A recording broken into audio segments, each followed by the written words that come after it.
Hello and welcome to Electripreneur Secrets, the Electrician's podcast. We're here with you 5 days a week to help you master sales, simplify pricing, and deliver premium level service. If this is your first time, welcome. You've picked a great episode to join us. I'm your host, Clay Newmeyer, and with me, as always, my esteemed co-host, Joseph, the salesbot, Lucani.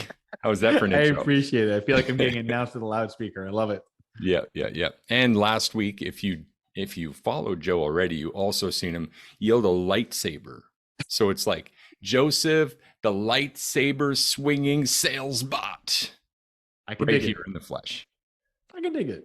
How was the weekend, Joe? It was wonderful. Honestly, anytime that I get to spend with my kids and my wife, I am a happy man. I know my priorities. I live them all day. It just means it was wonderful. It was really wonderful spending so much time with them. Love that. I love that. Thanks for sharing. I also had a great weekend. We did a car show. Yeah, I saw that. I was going to say some pretty sick rides you had there. Yep. Nice. My dad's, our family car is a 69 Mustang coupe. Ooh. And it was actually just a steal from the neighbor. I shouldn't say a steal, it was a gift. This little old lady in her 90s in a wheelchair being pushed by her daughter, Mrs. Slane. They lived together. And she came over one day and she said, "Tim," to my dad, "there's something I want to talk to you about." And he goes, "Okay." And she goes, "Well, before you moved here, I was the one-time owner of a brand new 69 Mustang. It was in her garage. She never drove it. She was a grocery getter for like 20 years. She sold it to a guy and she got first right back. So he brought it back to her for the same price, $8,000 Canadian at the time. This is now 20 years ago. And she said, "I want to see this car back in my neighborhood. I'm actually going to pay $5,000. I just need you to come up with three, and then you're going to park it in your garage. It's going in your name." Oh my God. My dad was like floored, right? All of us. Yeah, who gets a brand new Mustang coupe? Yeah. And if you Nice saw my neighborhood. profile at all, the picture was there from yesterday. It's a beautiful car, absolutely mint. And so just know that we paid $3,000 for that. 3,000 Canadian, if you would, right? Yeah, that's like 50 even better. American at this point. Even better. Okay, we've got a great episode today, but I got to know one thing. What was your big takeaway from the Dan Antonelli interview on Friday, Joe? You personally, do you have like a favorite moment or a favorite thing that Dan said or takeaway from that one? I would say the biggest thing that I took away from Dan was honestly his adherence to health, if anything. Like the main thing that he did really stuck out because he was mentioning that the exercise was what kept him alive, but then it actually would have been the thing that kills him. And the thing that I took away from that was it's not enough to just be cognizant of your health. It's enough to continuously check in on it. He recognized there wasn't something right. Everyone was telling them everything was good.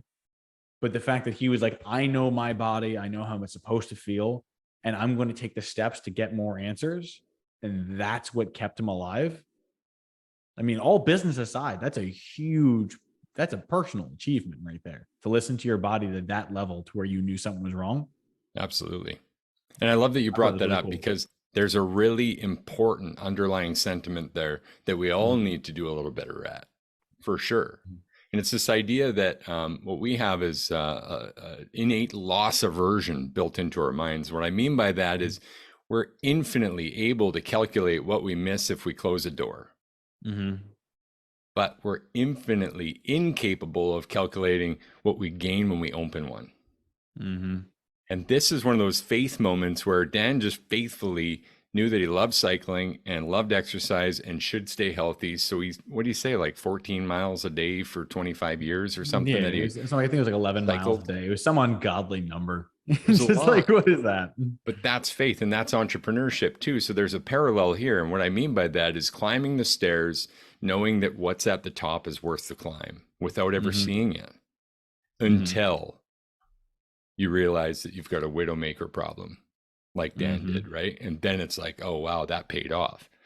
Well, entrepreneurship's kind of the same. That's why I asked that question to him. It's like, do you think you'd be there without all the cycling? Because we always say health, family, business. That's so important. Oh, man. Anyway, today's topic. We've got a big one, and Carlos is here with us, VIP amongst others. But Carlos said the question, so I'm just going to read back his comment and we're going to answer this direct. How's that Perfect. sound, Joe? I love it. I'm so game for it. Hands ready to go. I'm good. All right. And by VIP, of course, I couldn't go further without plugging this again on the Facebook group, Electripreneurs Secrets, the Electrician podcast community. You could be with us engaging live 5 days a week, just like Carlos is when he asked this question. For profit, would you guys recommend service calls over longer, bigger jobs? That's a great question. It is. And we all encounter this. So let's address the issue here. This pull. Why do we feel the pull to even go for a big job, even when we have service that's adding up and maybe even creating a full-time schedule at this point anyway? The biggest problem is because we've almost swallowed the fallacy and accepted it as truth that big money equals big profit. Like you can take, and actually, I'd like to speak from personal example if this is okay. Yeah, So I do say it. one of the most pivotal moments that I remember in my career was when I actually turned down one of the largest bids that we had ever received at the time. So there was a job, we were strictly residential service at that time. Up to that point, it's all we were doing. But a residential client happened to work in a facility, asked us to work in that facility. We then ended up going into it. It was this large chemical factory where they needed a full, complete soup to nuts, like redo, all new panels, new condo, everything. It was this massive project. And we just shot a number out like, yeah, like we'll never get it, like the never get it price. And it was like $500,000. And we just let it sit. And then we actually got the bid that they were going to improve it. They were going to give it to us. And when we actually sat there, we're like, wait a second. If we do this, what does this actually mean? And it translated to us having to shut down the actual business for about 8 months. And at the time, that was like way more than what we wanted to do because we realized turning down all the service calls. And I realized that because we turned down that job and we were able to get more service calls, our revenue and our actual clientele branch grew so much because we were able to have the ability of servicing them. And then after that, because of all those times, we had a stronger clientele base and we had a very, very strong years going forward. Yeah. Yeah. Here's what I think about why people go for the bigger stuff. Mm-hmm. It seems to present security. In fact, residential Mm-hmm. service has the opposite problem. The inherent risk is in volume, which we addressed on our 4-part series last week and the week Correct. before, right? And filling that schedule to 2 weeks. Where when you get a bigger job, it seems like, okay, well, if that's 8 months of work for 10 guys, I get to hire, I get to grow, it's worth $500,000. And exactly what you said, we kind of Mm-hmm. take that as like profitable. We almost assume it's going to be profitable. And that's like Mm-hmm. blind optimism. It's really Yeah. dangerous because the last time, we've said this before, the last time I ever hear someone brag on a commercial job about profitability or any number whatsoever is the moment they're awarded the job and they have a plan to execute at XYZ profitability. So you'll hear Mm-hmm. guys or see it, even maybe it's in your friends on Facebook or in your group chats elsewhere. And guys will say, oh, yeah, things are going great. We got awarded $1 million job. The problem here, Joe, is everyone's on a roller coaster. Mm-hmm. That's the high in big work. What follows that is almost every time becomes like a lawyer battle. It's a fight to hold scope, not gold plate scope. Try to control your staff to make sure they're only doing what's in the scope and recognizing what isn't so that you can perform proper change management to make sure you get paid for every little thing, or else you arrive at the profit point with nothing left. More month at the end of the money than money at the end of the month, trying to figure out how you're going to pay these guys. Mm-hmm. So it's like, it's a very optimistic mind that goes into this. But in all the history I've had with projects and like bigger projects, 3, 6, 9, sometimes 12, sometimes 14, 16, 18 months to get long in there, guys are finishing these jobs, even the millions of dollars, with like 5 points of profit left. And it's such a shame that that happens. And the thing is I love residential service because you mentioned earlier, some people view it by volume, but really we don't fully evaluate the lifetime value of those relationships. Like if I were to, sake of argument, work for some commercial facility, industrial complex, if you would, what are the odds that they're ever going to refer me to another industrial complex? If I did everything perfect, the job was under scope, or we were under budget, or we were over on the time, we got everything taken care of. They're going to keep me under lock and key. They're never going to pass my name anywhere because they're like, we got to keep this guy down, right? Yeah. But if I have a residential customer and I wow them and I give them great service at a price that's fair, and I serve them at the highest level to the point where they're like, I don't think I can get this service anywhere else. I know the moment their friend says anything, they would be honored to share your information. They'd be proud to do it. And they would tell you, this is what I got from working with this guy. Here's his number. Yeah. That's called building a tribe versus building a client list. I agree 100%. So let's break that down in almost sort of an easy, simplistic way to do the math. And let's say big jobs for residential service. Let's say 2-week jobs. Okay. Let's say you're going to do rewires, a 2-week rewire every second week of the year. You're just going to keep going 2 weeks, 2 weeks, 2 weeks. Easy math, you're going to serve 26 people this year. Okay. Now, if you didn't do those rewires all year and you actually served little customers day in, day out, how many service calls can we fit in a day? I mean, realistically, you could be at the bare minimum, like bare scratching the service conservative. You could run at least 3 calls a day. Yeah. Okay. So 3 calls a day 3. for 2 weeks. So you're looking anywhere from 14 to 24, 28 calls. So let's say you're going to 10x your actual lead flow just by taking the smaller stuff. That means 10x opportunities to have more referrals, more reviews, more repeats, right? Yeah. And they'll continue to network that on. So what that represents from a strictly business standpoint is diversified risk. Once you add in club memberships, etc., and you start to gain schedule control, again, plugging our 4-part series here with many of the methods that we discussed, if you can demonstrate that from a business standpoint, it's very, very powerful. And it's why over COVID, so many investments began flowing into the home service industry. The frontline work with tons of diversity, once you have these contracts in place, the risk really is mitigated and there really is a ton of potential. Now, on the other side, let's talk about what goes wrong. Let's go a bigger project again. Let's say you took the 8-month, one relationship, more staff, so diversified your brand as well, putting your brand at stake because each of those has less training to do what they're going to do, which is work for one contractor, and each of them represents a risk in your relationship. Would you agree with that? 100%. Right? So there's that risk. Then there's you, yourself. I don't know about you, Joe, but if I'm cooped up in an office with someone or on the same job as someone for 8 months, I tend to get a little wily myself, a little less patient myself. Ever experienced that? Someone you like working with for 2 weeks, but after 2 months, you were like, you know what? I'm ready for something new. Yeah. I mean, like the best comparison is imagine a family trip with your extended family. I mean, everyone's cool seeing their extended family, but you lock yourself in a beach house when it's raining for 2.5 weeks. There's going to be some drama coming out at some point. Tough stuff, right? So that's some of the risk involved there. Just some of. Now, if you're sticking with that, like I said, every time there's a change, there's another price conflict again. I've dealt with that where it's just a stalemate.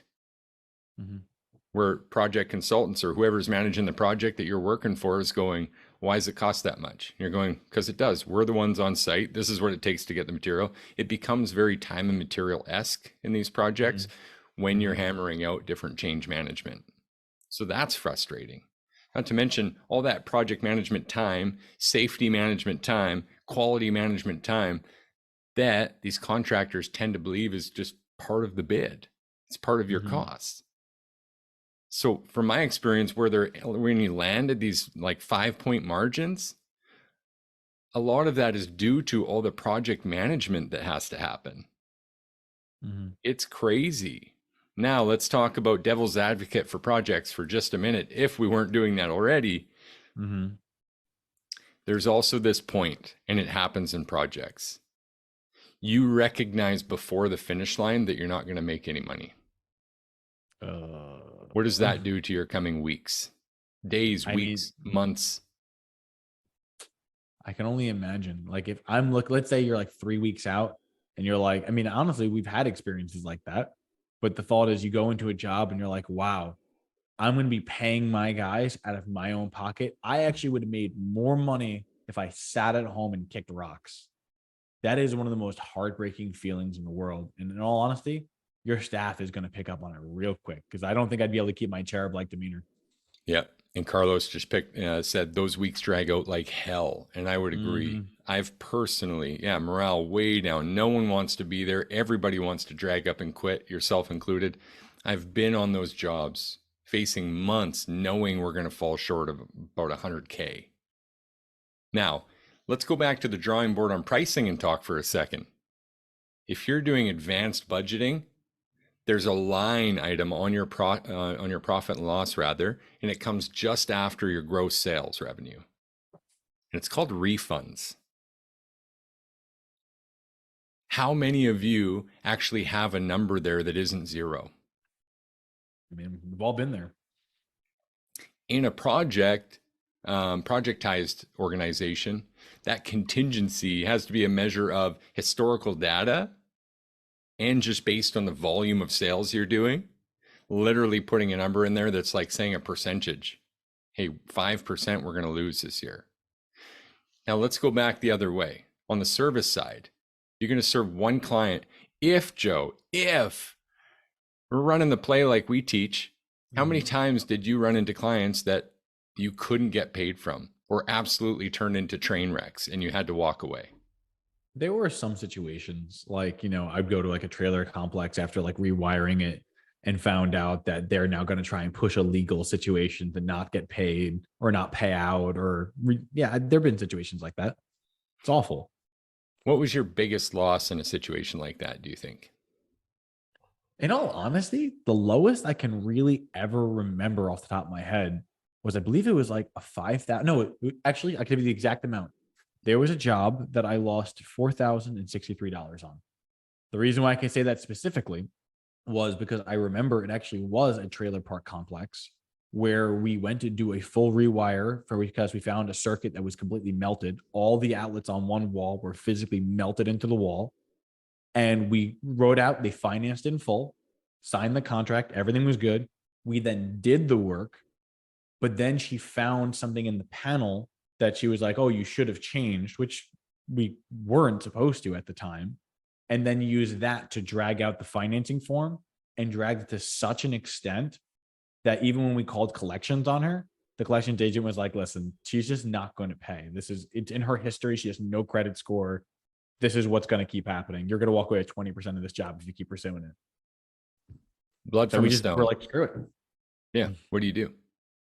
Mm-hmm. Point of this whole little circle down this rabbit hole is that that risk is limited when you do a service job. Mm-hmm. Because if you're following a decent process, you're collecting the 50% up front. Correct. You're already half paid. The worst case is you coughing up for half of a job that went absolutely terrible, and that's just not that likely. Mm-hmm. We're talking in thousands of dollars, not tens, 50s, or hundreds of thousands of dollars. Does that make sense?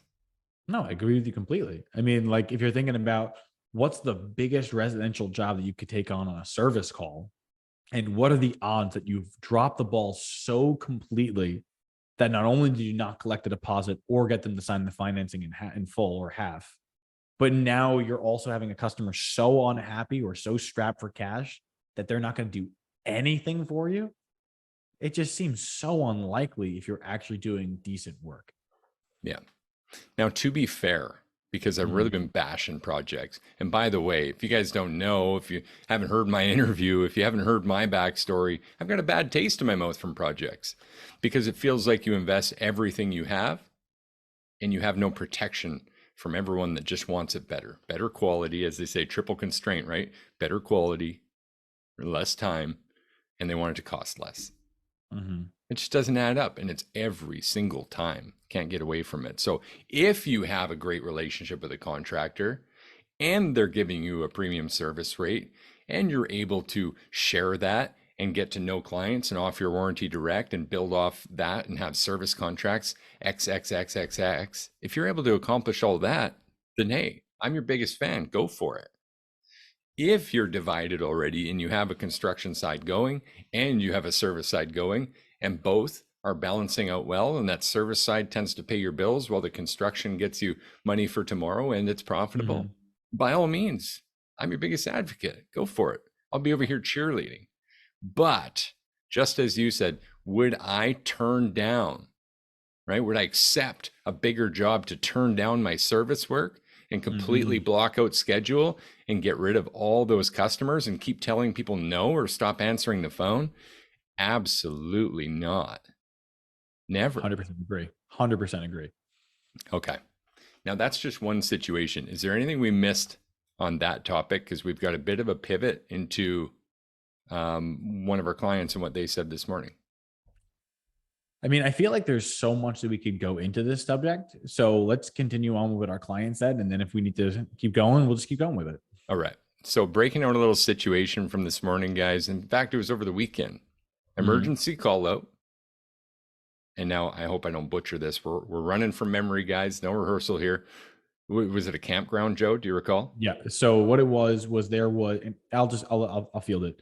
Yeah. So there was a situation where one of our clients was called out to it sounded like a commercial facility because it was a large property that had lots of trailers and like a campground. It was like both trailers and campground, but they also had like amenities, like they had a bar and they had like a restaurant area in this thing. So I can't say that it's a trailer park or a campground. It was just a camp facility area. I would say is the closest to it.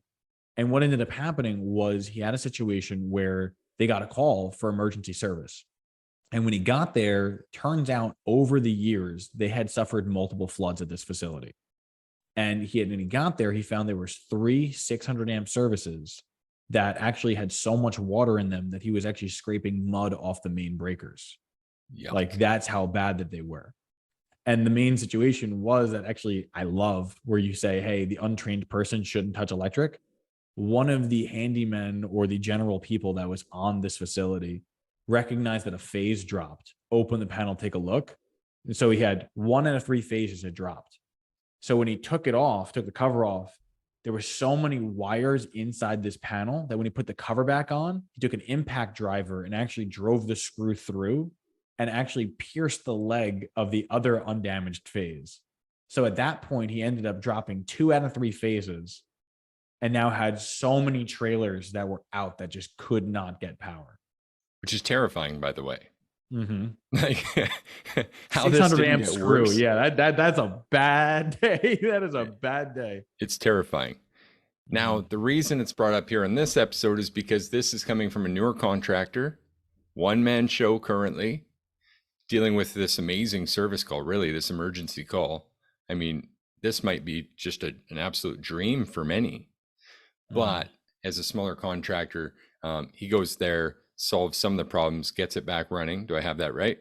Yep, he gets it back running. So like he had at least 2 out of 3 phases back on. There was 1 phase that just could not be turned back on. Right. So at this point, done what he could to restore it, goes home with a promise to come back, and is probably there currently right now working through this, taking pictures and designing solutions, creating options to help this trailer park, this establishment, restore all 3 legs and get everyone back up, powered and happy again. Correct. And yeah, he said that he was there at like 11 o'clock at night, wanted to see it during the daytime because it's clearly an involved job. I can't blame him one bit. I mean, the guy shows up at 11 o'clock at night, fixes 1 phase. Kudos. Really, the guy deserves a medal at that point. Yeah. So the question becomes, from a confidence perspective and how big this project may be, keep in mind, these were submerged panels with mud in them. There's a ton of replacement, a ton of work to do. And the guy's just not set up for this potentially with the resources to get this done because it's needed probably yesterday. Today. He needs it yesterday. Because right now, if you don't have these things running, there are people who should be paying you rent that will not be. Yeah. Because right now they have no power. They have no power, they have no light, they have no heat, they have no fridge. And it's your responsibility to get it back on. So more than likely, they're draining the rental checks, and you need this back on today. So really that question becomes then, Joe, what do you say to the contractors out there that run into this situation? Not specifically even necessarily, Mhm. but where it's Yeah. like, am I outside of my comfort zone here? Am I outside of my Yeah. resources to get this done? And Mhm. what would my next steps be then to still stay involved, maintain a relationship, and create some sort of wins for these clients? Sure. So the very first thing that we want to focus on, regardless of whether you can take the job or not, is to always approach situation with gratitude. Let them know, because there's nothing worse than showing up and being like, geez, this is a big job. I don't know if we can do this. Yeah, I don't know. We're booked for the next 2 weeks. We'll have to get back to you then. That's just like, dude, you're being a dick. I don't want you around my house anymore. Or I don't want you on my property anymore. Or like, I'm not going to keep calling you back. But if I were to show up and say, Clay, thank you so much for giving me the opportunity to be here. I understand you're in a situation and I'm going to do all that I can to help you resolve this. If nothing else, at that point, you've at least created the understanding that I want to be here and I'm going to do my best. Yep. So that's step one. Yep. Step two would then be evaluating the situation to see if you even can take it on. It's not figuring out how you're going to do it, but it's figuring out, can I even do this project? So Yep. if you think, if I have to rebuild three 600 amp services, let's say in its entirety, everything had to get completely stripped out, and you're a one-man show, and you have no ability of getting other helpers, and you need to do it in a tight time frame, it seems like the odds are kind of stacked against you. The amount of profit margin you would need wouldn't matter if it's physically not able to be done. Yep. I agree. So second then would be, can I even physically do the job? Then step three is, if there's even a chance you can do the job, now the important part is to make sure that it's within your margins. I always recommend a 2 call close approach to this mentality, because what you would do is you would meet the customer, build your relationship, say, I'm going to take all the pictures and measurements so that I can give you the most accurate and comprehensive quote as possible. Because I understand with a job of this size, that budget, I'm sure, is going to be a consideration. And I do want the work, and I'll do what I can to stay within it. Yep. Just given them the mentality.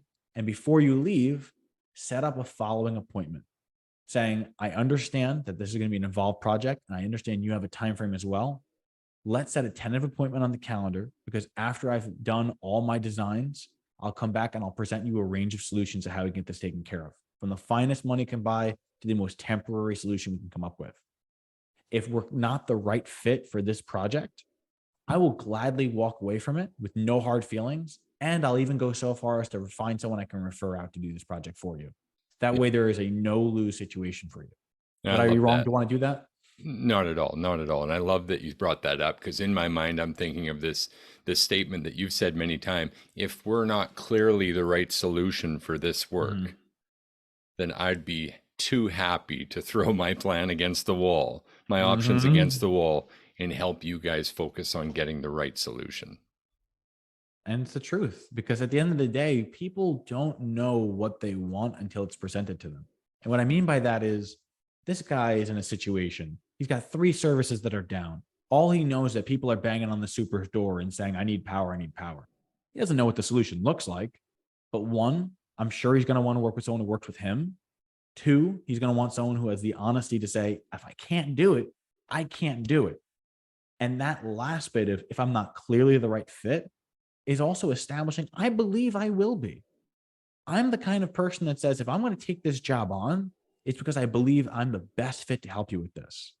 And if I'm not, if there's someone who does better service at a better price, at a better quality, like your triple constraint, then screw it. Toss the whole thing against the wall, throw it in the garbage. I'll walk away happy, because I know that you're getting the service you and your family deserve. Yeah. And that's more important. And I think what's really important to highlight here is this guy, the owner, took it Mm-hmm. upon himself to look into things because he didn't have the call to make. Mm-hmm. If he knew that our contractor was there, had his back, or he was in a service agreement, had a membership contract, something going on, he would have never taken that risk. Agreed. That I could mean, have at the cost first him thing, his life. I agree. I mean, think about it. What if that 600 amps, that line, you could have had that under load? What if he didn't have thick rubber boots? What if it wasn't holding an impact gun that had a proper insulated tool? Like if he was just the typical contractor handyman working out of a shop, it could have been like, what's the cheapest? A Black and Decker screwdriver that he got from a Tinker Toy set? Like, you Yeah, don't know what he's opening that panel with. It could have been anything. for Could have sure. been really melted himself. Yeah. I need to insert a bit of a contextual thing about imposter syndrome here. I know we Okay, talked go about for it. this earlier, so you could see this coming, but imposter syndrome is a real thing that lives in all of us. Mm-hmm. And it has to do with our confidence. And as we've said, without going down a rabbit hole, confidence isn't really real. There's what we're able to do comfortably and what we're uncomfortable doing. Really, that's what Mm-hmm. we're talking about here.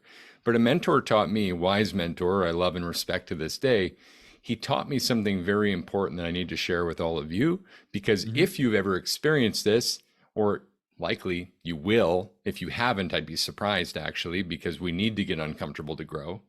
Mm-hmm. But if you've ever experienced a situation where you're able to recognize the problem, but you don't quite feel confident in being the solution provider, I want to challenge you right there.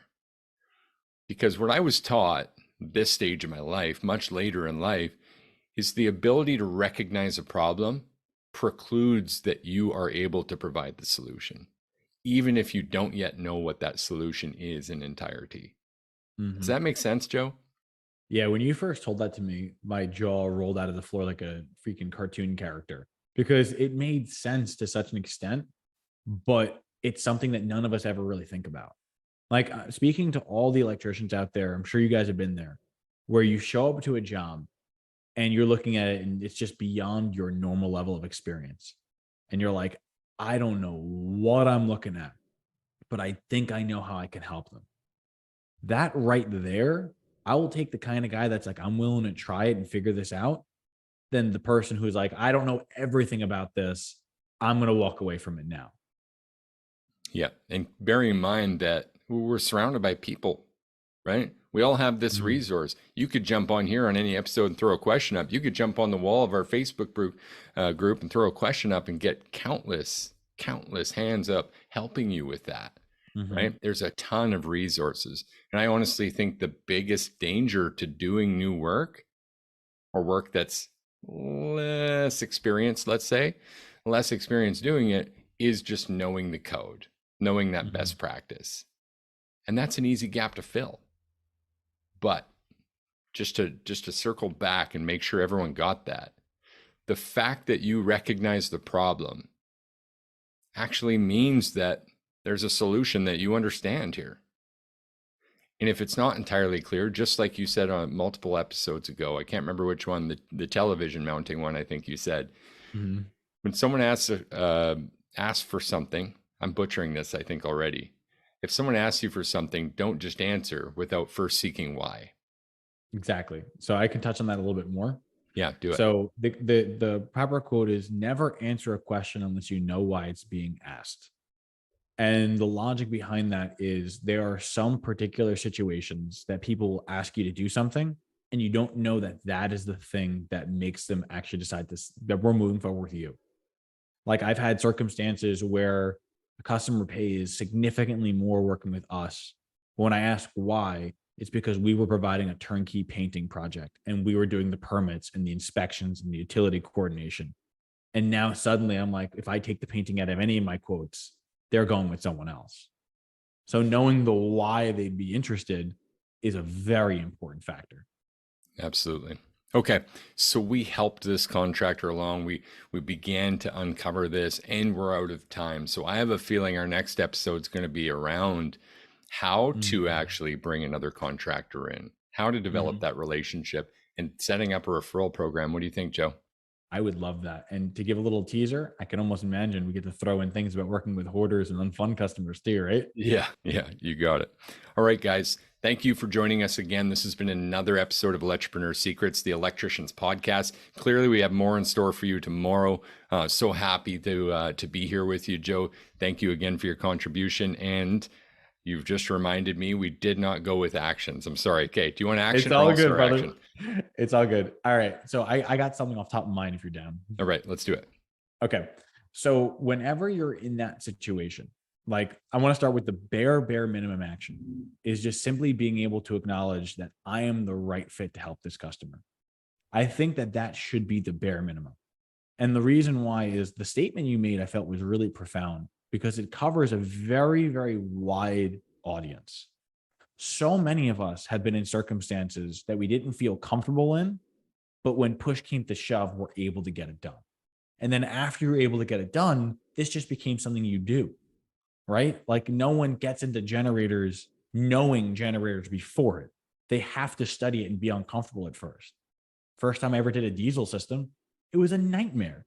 I didn't know what we were doing, but now we know how to do them and it gets done. So the bare minimum, bare line is to say, if I can figure out what the problem is, I have the right to quote for the solution. I love Bare that. minimum. You at least have the right. I love that. Okay, I'll cook up and I'll start here. And it's just simplifying the task. One of the best estimating methods, in fact, one of the only working ones for electrical because of this so many little micro tasks that fall into the greater task you're trying to accomplish, we have to boil it down to the smallest pieces. Mhm. And in estimating, if we have to do that, then at this point, if you're visiting that job and you're not completely confident yet and you're trying to wrap your head around it, then that's what we need to do. We just need to break this down to the smallest steps and look at each individual action item and what that would take, right? A simple single line a lot of times can bring a hell of a lot of clarity just by drawing it out on paper instead of staring at a wall like a deer in headlights trying to figure out what the hell you're going to do. Does that make sense, Mhm. Joe? Oh, yeah. I'm All right. 100% with you. Very good. Okay, guys, now I get to do the outro. Thank you. This has been another episode of Electripreneur Secrets, the Electricians podcast. Included actions today. Joe had a good one. I had another one on top. Listen, we're here to help you master sales, simplify pricing, and deliver premium level service. And we're going to continue this one tomorrow. Continue doing just that. Thank you, Joe. Take care.